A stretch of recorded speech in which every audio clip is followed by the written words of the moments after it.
Hello, welcome to Unicorn Princess Tarot. So, ito yung reading natin for Earth sign, Taurus, Virgo, Capricorn. Take only what resonates.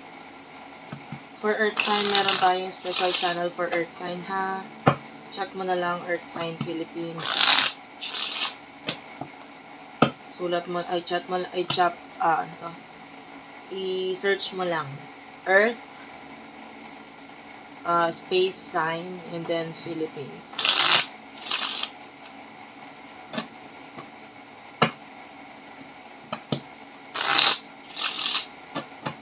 Let's start.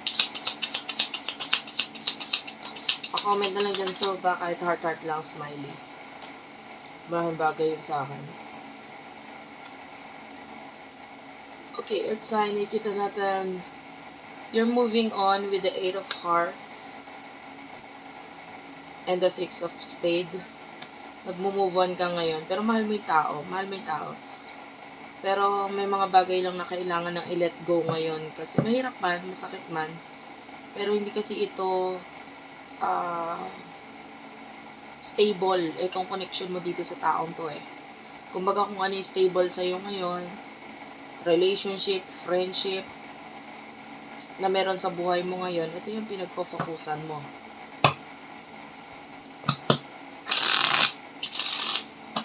Maaaring itong person na to is parte ng nakikita mo sa future mo sana, kaya lang wala naman na, anong gagawin, wala naman. So, sino ba itong person na to nakakonect mo pagdating sa love? Person nakakonect mo pagdating sa love. Person nakakonect mo, we do have the 5 of Spade, the 7 of Clover, 10 of Spade at the bottom of the deck. So, nagkakaroon ng ending sa inyong dalawa. Nasasaktan siya. Okay. Yung iba sa inyo, there's a third party situation with the 3 of Spade, 5 of Spade, oh. And with the 7 of Clover, gusto niya makipag-ayos, gusto niya makipag-usap sa'yo. Kaya lang may third party interference. Gusto kong gumamit ng ibang card. Ano yung emotion ninyo sa isa't isa?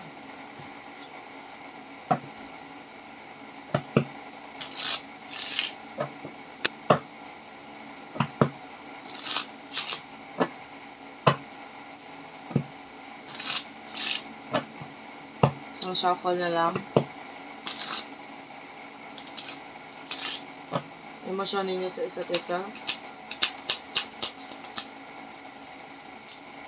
Self-indulgence, keys on a ring.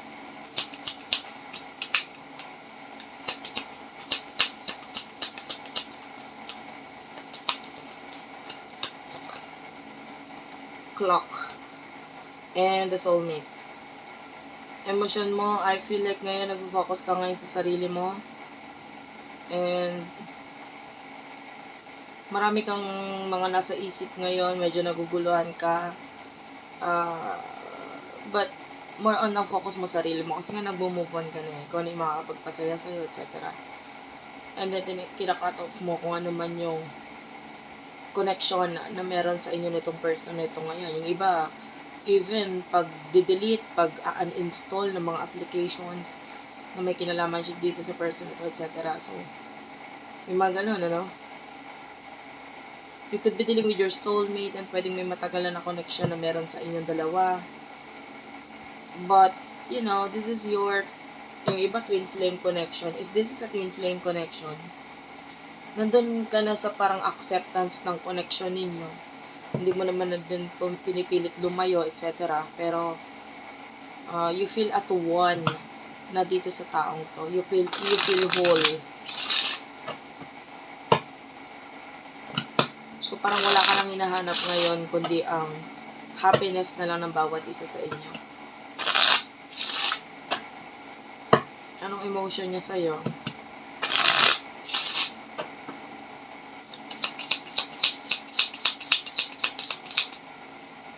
Four of Hearts. Ngayon kasi hindi siya sure regarding sa kung paano ilalagay sa reality itong connection na to. Ramdam niya rin yung soulmate connection.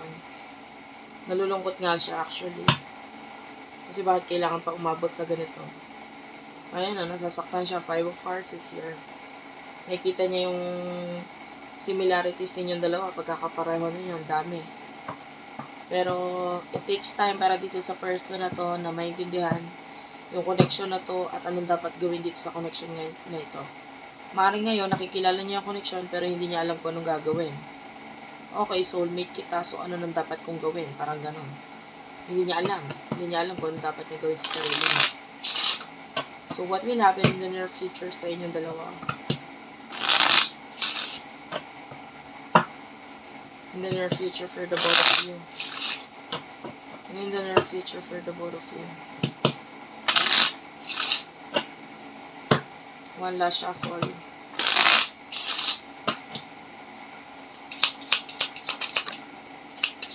Okay, may lumipad na card. The Ten of Spades is here. Nine of Clover, the Joker is also here. Seven of Diamonds, Four of Spade. Bottom of the deck is the Two of Clover. So, unfortunately, nakikita natin ini-end mo yung connection mo with this person. Na nagpo-focus ka sa new beginning sa buhay mo. And yung person na ito, nakikita natin na maraming challenges sa connection ninyong dalawa. And may kanya-kanya kayong mga challenges individually. Hindi lang sa kanya, ikaw din meron.